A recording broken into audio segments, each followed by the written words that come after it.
Good afternoon, everybody. We're going to do some preparations, and I ask that everybody be as sober as possible. There are forces out there that mankind cannot comprehend. The earth is warming up. Radiation is building. Sickness is running rampant all over the earth. But why? See, if something is just indigenous to earth, maybe mankind can change it. But what we're having is not indigenous to earth. It is not just for earth. The entire solar system is beginning to do a wicked shimmy. And solar activity is a telltale sign of the exotic energy that's coming into the solar system. What it emits, the solar system is responding to, just like your skin responds to infrared light. So does the solar system respond to these exotic particles coming in, because the source is coming close. The source of these waves is coming close. Now, close does not mean right there where you can see it. I can assure you that, but prior to you seeing anything, this world is going to rumble like you never saw before.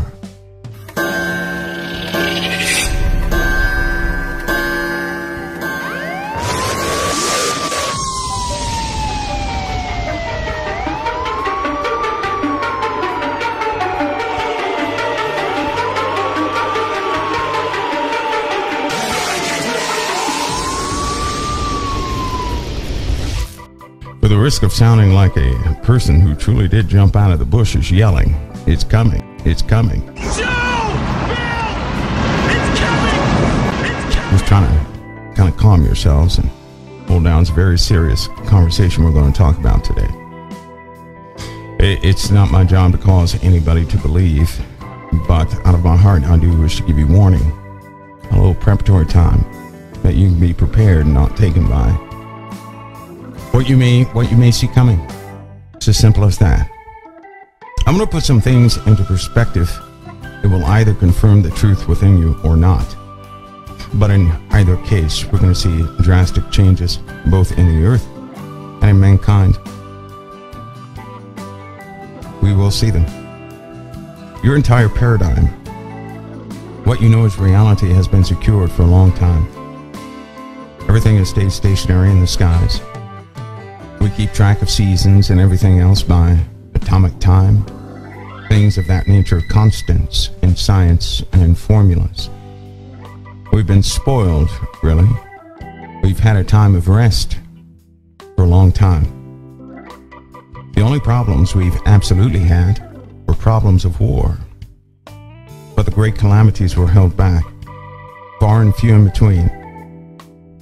So then the knowledge that existed so long ago will be thrust in the faces of many in the days to come. Everybody has to be prepared for this, according to the truth that you can take in. Today we're going to discuss preparations for the second wave, what the second wave is, things that have been happening on the earth indicating massive changes that are taking place. I'm not here to connect the dots with anybody else's research, but I'm only here to tell you exactly what I know of myself. It does go with the darkness, the deep darkness that's coming back upon the face of the earth. I tell you this, you guys familiar with the book of Revelation and other texts, you know that something will come upon the face of the earth from below, and something will come upon the earth from above. What comes from below is already here, mingling among men, but you don't know how. Many don't know the explanation of their own dreams. Many don't know the importance of the magnetosphere. Many of us have been spoiled because everything has been somewhat stable. Ladies and gentlemen, that stability is about to be challenged in one of the worst ways it can. And as these things begin to change and alter the earth, so will the minds of mankind become desperate, and war will naturally ensue. And I'm going to explain to you what the darkness is as best I can, what I'm familiar with. And it takes a toll on everybody who comes in contact with it. In fact, a person who's irresponsible should never seek out darkness. It will surely consume your soul. I tell you this, exotic elements that are coming into the solar system, so will that darkness grow. Darkness will again be upon the face of the earth, and what was ancient will rise up again. Folks, you live in a very different time. Most of what I'm going to say to a lot of people, you won't believe. But then again, no one believes until something happens, and then when something happens, they seek out the source of those who knew. By that time, the sources have they're all but gone. Thus, you're stuck in a place with no instruction, with things you cannot possibly believe, just like the undoing of the earth. There are signs all around you. The interiors of the earth. Everything is waking up. The earth right now is about to turn 1 degree. And what indication do you have of that? Does anybody have an indication of that? And it's not going to take a long time for the earth to shift 1 degree in a tilt. It's huge. 1 degree. 1 degree is going to continue to change the weather in an abrupt way. The water will move. Melting will start. And this is what they always knew about. It is under the cover of global warming. I tell you this, the changes of the earth have nothing to do with humanity and everything to do with truth, and it's covered over with a lie. Global warming, a key word used for the elite to grab their attention and foretell of meetings and everything else. Do you know what happened in 2004? That's when all the knowledge was solidified. The knowledge of global warming actually began in the 1900s. That's when the observations took place. In 2004, everything was solidified. Preparations were made in the 1930s and 40s so they could survive. Yes, they have underground bases. Who doubts that? And this won't be a talk about the underground bases, but I'm telling you, they do exist. They do exist. I mean, everybody should know the common underground bases. The CFR for Greenbrier, built in 1958-1962, that was build time. It was to allow people to operate and sustain them for 60 days. NORAD, Cheyenne Mountain, 1961-1965 build time. That's the Space Control Center, communications with the National Military Command. Iron Mountain, that's where the elite are protected. We can go on, China Lake, Mount Weather, Denver, Australia, Israel. They have underground bases there too. These things were built. 4 to 5 year build time back then. What do you think it is now? How vast do you think these structures are now? And I tell you, they're preparing for something. You know it as global warming, which began in 2004. Do you not know in 2004, global warming was actually placed on Net Geo's website, National Geographic, and it was on Business Week. What's it doing in Business Week? And they give you the cover that somebody was trying to make money off of it. That was to throw you off the path. Let me tell you how they work. Can I just tell you how they work? Because global warming has to do with the exotic things that are coming into the solar system. They are intertwined, one in the same. Let me tell you how they work though. Because you not having certain knowledges, you're kept in the dark about many things. You can only believe what you see, and so you buy the paradigm of which they place before you. When they get somebody that grows up in their educational systems, they cause them to believe in a lie, and thus they go out with a sincere heart and begin to fight for that lie. Global warming. You see how that works? They actually do believe in global warming, those spokespersons. Because they sincerely believe you can always detect the sincerity. That's what keeps it plausible in your mind. It's important you understand this process. That's how they work. It's how they always have worked. Is everybody clear on that process? Like with the government, they raise a person telling them lies about the government, education. They pat them on the back and say, job well done, and then they place them in a position of power. That person wholeheartedly does their job believing in what they're doing. They do that so that because you can always sense sincerity. I'm telling you that people have been raised into a lie. You have detected their sincerity, which causes you to believe in their cause. Then it spreads like a virus. This is what has happened to the world, and it's time that you look beyond it. I know there's still some folks back in Washington who refuse to admit that climate change is real. And on a day like today, it's hard to get too worried about it. There are folks who will equivocate. They'll say, You know, I'm not a scientist. Well, I'm not either. But the best scientists in the world know that climate change is happening. Our analysts in the intelligence community know climate change is happening. Our military leaders, generals and admirals, active duty and retired, know it's happening. Our Homeland Security professionals know it is happening, and our Coast Guard knows it's happening. The science is indisputable. We become a slave to a paradigm that's an illusion. All of what you see is not real, though it has real effects upon your life. You are simply maneuvered by a control system that you need to break free of. I'm trying to help you before it comes crumbling down, and then your heart starts pumping very fast. Because in your mind, you will think that your world came to an end.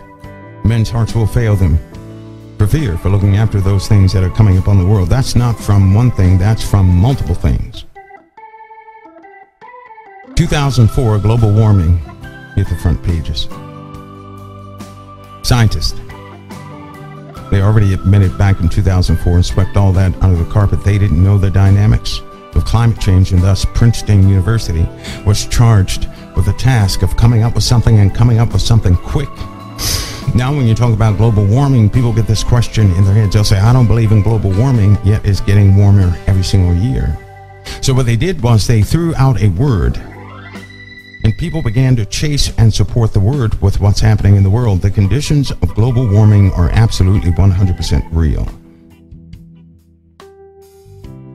The earth is warming up. Radiation is building. Sickness is running rampant all over the earth. But why? You see, there are forces out there that mankind cannot comprehend. 2004, everything started. Why did it start in 2004? Because that was the impact of a magnetar. That's why. That was the impact of a magnetar. That's when the top of our atmosphere was ripped off by a wave sent by a magnetar. That's why. A piece of our atmosphere was ripped off and you didn't even know it in 2004. Nobody talked about that, did they? Anybody discuss that? No, they didn't. Oh, they had all the instrumentation in the world monitoring it. They were scared to death. They didn't know what would happen. They didn't know. But I'm telling you, they were deathly afraid because they saw it coming. They can see a lot of things coming. They're not going to tell you. For what good would that do? You would only get in the way. Telling you that in 2004 everything changed, and that's why in 2005 the United Nations had the Climate Change Conference. We know that climate change is the single most important environmental issue facing the world today. The scientific evidence on climate change from the Intergovernmental Panel on Climate Change that met in Montreal in September, and from many others, is more compelling than ever. We know that the longer we wait, the larger will be the challenge and the damage from climate change. The broad-based consensus is that more action is required now. How convenient. 2004 global warming, that discussion really takes off. And in 2005, they had the Climate Change Conference. How convenient. Ever since 2005, what have you noticed? A change in weather phenomena, a change in earthquake activity, a change with the other objects in space. That's why we send probes all over the place. For proof of something, yes, but to also monitor. We've got satellites and craft orbiting just about everything we can because they serve as an early warning system of what will happen to Earth. See, if something is just indigenous to Earth, maybe mankind can change it. But what we're having is not indigenous to Earth. It is not just for Earth. The entire solar system is beginning beginning to do a wicked shimmy.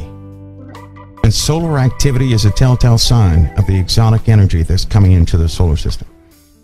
The sun acts as a shield to the entire solar system. The sun does, just as your skin acts as a shield to protect your insides and to keep things away from the precious internal portions of your body, right? So does the sun create a barrier to keep highly charged particles at bay. And every so often, it's pierced. The skin, we could say, that envelops our solar system is weakening. The things are coming through. There's nothing mankind can do about it. And it's coming. That was December 27th. Earth was impacted by that blast. 2004, December 27th. And wouldn't you know it, we have another one coming in December. How strange. Why? Because there's a phenomenon in space called pulses, right? Pulses happen at intervals. Normally when something blows, like a magnetar or something like that, it sends out multiple shock waves. It's like I don't know, triple, quadruple explosions, right? Well, they're headed towards Earth from more than one source. There's nothing anybody can do about it, which is why everybody's watching for the shock wave in October. We could have some severe atmospheric problems in October as a shock wave finally passes through Earth. It is believed right now that shock wave could affect at least 1/3 of our atmosphere. As far as the other effects, nobody knows. We do know that this thing is just charged with energy because it's coming from a source of almost pure energy. 2004, that magnetar just barely skipped us. In fact, it didn't even touch us, but it ripped off a portion of the atmosphere. I tell you this, when it passed, it was millions of miles away, but it still sucked off part of our atmosphere. That's a problem. I believe the distance of that pulse of the magnetar was about the distance from Earth to Mercury. That's the distance you're talking about, right? I'm sorry, twice the distance between Earth and Mercury.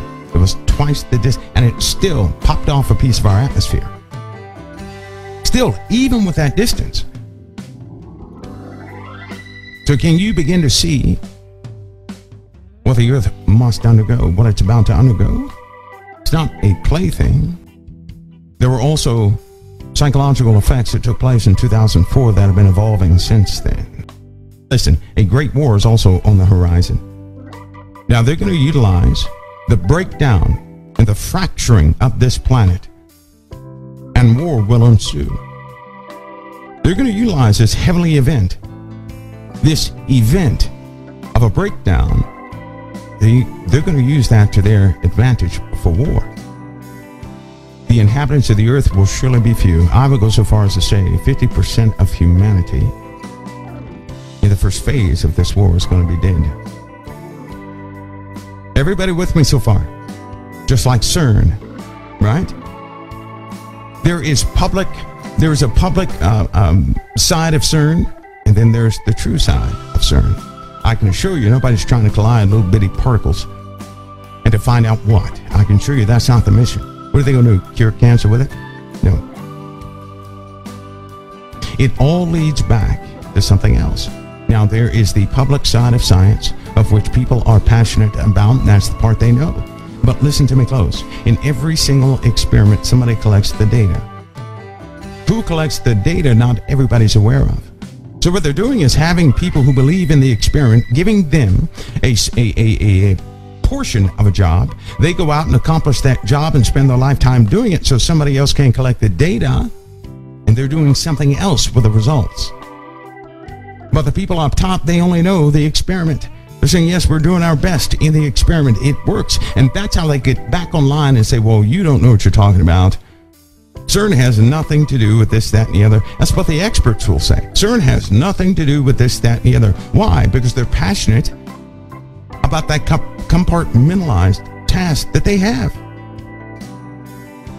So they accomplish what they're given to accomplish, but as a whole, They don't know what it's producing. There's a portion of science that's a mystery to those folks. They're not educated in full sciences. Why in the world would anybody ever do that?